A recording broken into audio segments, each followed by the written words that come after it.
Jangan lupa subscribe YouTube channel Metro TV News dan pastikan untuk menyalakan lonceng notifikasinya. Langkah PBID memecat keanggotaan Dr. Terawan kian mendapatkan protes dari berbagai kalangan terutama di DPR. Kementerian Kesehatan pun diminta menjadi penengah untuk mengakhiri perang dingin antara PBID dan Dr. Terawan. Lalu benarkah pemecatan Dr. Terawan oleh PBID tidak sah dan apa sikap DPR melihat kekisruhan ID dan Terawan berlanjut? Kita akan membahasnya bersama dengan narasumber anggota Komisi 9 DPR, Saleh Partaunan Daulay. Pak Daulay, selamat malam. Selamat malam, Mas Kevin. Ya, salam sehat Pak Daulay. Pak Daulay, apakah Anda juga melihat bahwa pemecatan Dr. Terawan ini tidak sah? Saya tidak bisa mengatakan sah atau tidak sah ya, karena itu kan keputusan organisasi ID dan saya bukan anggota ID dan saya tidak mau masuk pada proses kebijakan dan pengambilan keputusan yang ada di ID. Tetapi saya sebagai anggota Komisi 9 DPR dan wakil masyarakat dan juga sekaligus anggota masyarakat menyayangkan dan sangat menyesalkan adanya tindakan pemecatan permanen terhadap keanggotaan Dr. Terawan di Ikatan Dokter Indonesia.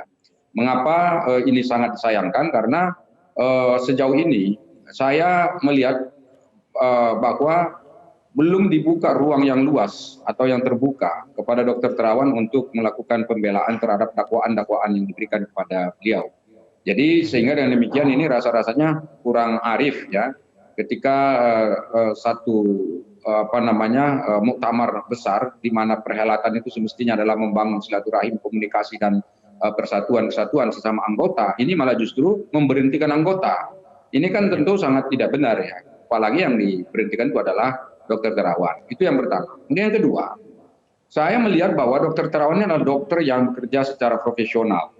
Beliau selalu mengedepankan aspek-aspek profesionalitas dalam menjalankan tugas dan fungsinya sebagai dokter. Kenapa saya bisa mengatakan begitu? Karena saya adalah pasien langsung daripada Dr. Terawan. Saya ikut DSA itu, ya, yang katanya metode cuci otak itu. Saya sudah pernah ikut dengan keluarga saya. Kemudian saya juga adalah salah seorang penerima vaksin Nusantara, yang tadi juga merupakan salah satu konsideran di dalam pemberhentian permanen Dr. Terawan itu. Dari dua hal ini, saya menyimpulkan bahwa Dr. Terawan itu bekerjanya profesional. Katakanlah misalnya DSA. Pak Daulay. Sebelum kita di DSA, ya. Baik, Pak Daulay, kami ingin mengkonfirmasi juga mengenai hal ini. Apa alasan sebetulnya kenapa Dr. Terawan dipecat kepada ID? Namun kami juga sudah mengundang begitu ya. Namun pihak ID tidak memberikan tanggapan sehingga kemudian kita hanya berdialog dengan Pak Daulay. Pak Daulay tadi sudah menyinggung mengenai vaksin Nusantara. Informasi yang kami terima bahwa salah satu alasan pemecatan adalah karena Dr. Terawan ini melakukan promosi vaksin Nusantara sebelum penelitian selesai. Nah, apakah kemudian alasan ini tepat untuk memecat Terawan? Pak Daulay. Jadi kalau saya melihat apa yang dilakukan Dr. Terawan itu tidak masuk pada wilayah suatu kesalahan pelanggaran etik.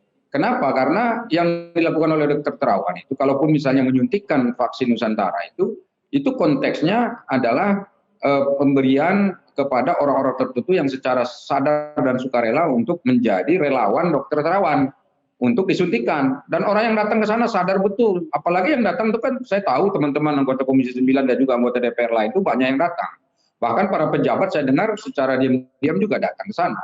Itu artinya Dr. Terawan itu tidak punya kepentingan sebetulnya untuk mempublikasikan secara luas walaupun banyak orang datang. Lalu kalau orang tahu bahwa ada vaksin Nusantara disuntikan kepada anggota DPR, kepada para pejabat dan pada anggota masyarakat, itu masyarakatnya yang menyampaikan ke publik. Katakanlah misalnya saya, ketika saya disuntik kemarin saya sampaikan kalau saya baru disuntik vaksin Nusantara. Anggota DPR yang lain juga menyampaikan itu. Kemudian ada beberapa pejabat, katakanlah itu juga menyampaikan. Termasuk diantaranya salah seorang mantan menteri yang sangat getol membela Dr. Terawan ini juga menyampaikan ke publik kalau dia sudah disuntik dengan vaksin Nusantara. Jadi tidak ada yang salah, bukan Dr. Terawannya yang katakanlah berapi-api, kemudian kemana-mana menyampaikan kalau saya menemukan vaksin Nusantara dan lain bukan. Tapi kalau diminta keterangan, Pak Dr. Terawan ini kan beberapa kali dipanggil ke DPR, diminta keterangan terkait dengan vaksin Nusantara. Beliau datang dan menjelaskan, memang ada perbedaan pendapat antara Badan POM dengan tim peneliti vaksin Nusantara yang ada bersama-sama Dr. Terawan. Yang pada akhirnya, waktu kami rapat terakhir di DPR terkait dengan vaksin Nusantara, diserahkan persoalan ini kepada pemerintah. Lalu oleh pemerintah diadakanlah pertemuan. Pada waktu itu saya ingat ada Kementerian Kesehatan, ada juga Tentara Nasional Indonesia, dan juga tim peneliti dari SPAD dan seterusnya. Lalu mereka menyimpulkan, ya sudah, ini vaksin Nusantara menjadi urusannya Dr. Terawan dengan SPAD, kemudian Badan POM mengurus vaksin-vaksin lain yang memang sudah ada. Oke. Tetapi sangat disayangkan sampai hari ini. Hal lainnya vaksin juga yang Nusantara mungkin itu menjadi penyebab izinnya tidak keluar. Terawan dipecat oleh ID, Pak Daulay. Ini juga karena Dr. Terawan ini memiliki metode yang kontroversial yang disebut dengan cuci otak atau digital subtraction angiography atau DSA ya. Ini tidak sesuai juga dengan kaedah kedokteran menurut ID. Nah, ini tanggapan bagaimana Pak Dael? Ya, kalau secara keilmuan di bidang kedokteran saya tentu tidak memiliki kewenangan untuk menanggapi itu. Tetapi saya hanya mau menjelaskan bahwa orang yang mengikuti tes DSA itu ataupun pengobatan secara DSA itu sudah banyak. Kalau bahasa saya mungkin puluhan ribu yang sudah mengikuti itu. Lalu banyak orang yang merasa tertolong, banyak orang yang merasa terbantu, dan pengakuan-pengakuan itu disampaikan di publik, dan banyak orang mengatakan itu akhirnya orang datang. Jadi begini Mas Kevin, kalau misalnya metode DSA itu dianggap tidak mampu untuk memberikan solusi bagi orang yang sakit, orang nggak akan datang. Justru kenapa orang berbondong-bondong antri semakin panjang di tempatnya Dr. Terawan, itu justru orang merasa bahwa ada harapan untuk sembuh ya dengan metode yang dipakai oleh Dr. Terawan ini. Lalu di mana letak pelanggaran etisnya yang dilakukan oleh Dr. Terawan ini? Sementara saya sendiri merasakan ketika dia melakukan DSA itu ada banyak dokter yang harus saya datangi dulu sebelum saya masuk ke ruang DSA. Misalnya saya harus datang konsultasi ke dokter paru, dokter jantung, periksa darah, ukur berat badan, tensi, dan seterusnya. Ada banyak tes yang dilakukan, bahkan toraks ya, dan juga MRI juga dilakukan pada waktu itu. Jadi kalau misalnya kita melakukan itu semua ya sesuai dengan prosedur, dan dokternya bukan Dokter Terawan, ada banyak dokter yang terlibat di situ.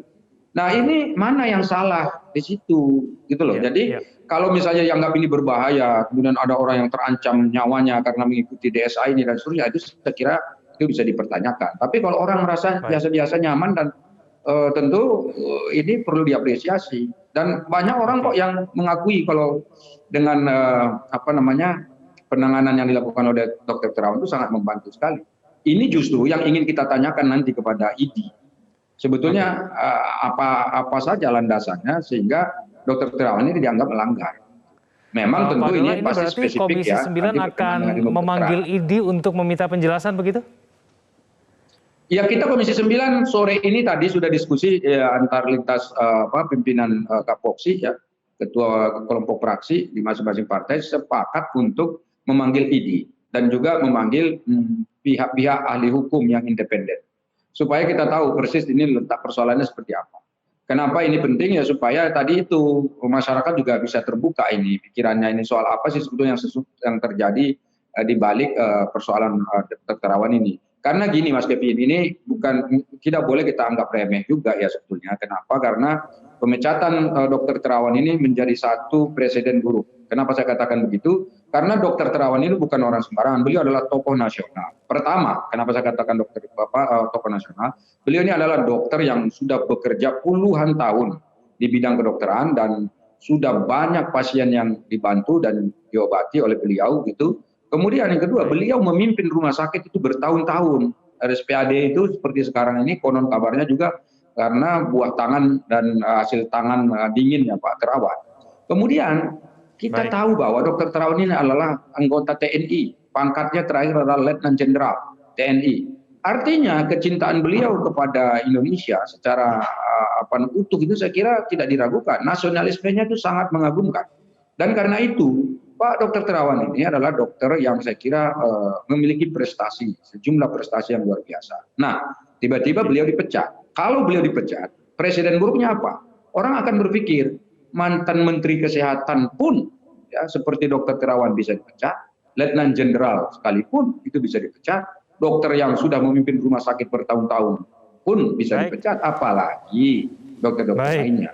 Dan kemudian kita ini kan lagi butuh dokter. Daulay, kita nanti akan tunggu bersama hasil pertemuan antara Komisi 9 dengan ID, penjelasan berkaitan dengan pemecatan Dr. Terawan. Terima kasih Pak Saleh Daulay telah bergabung bersama kami di Prime Time News. Selamat malam.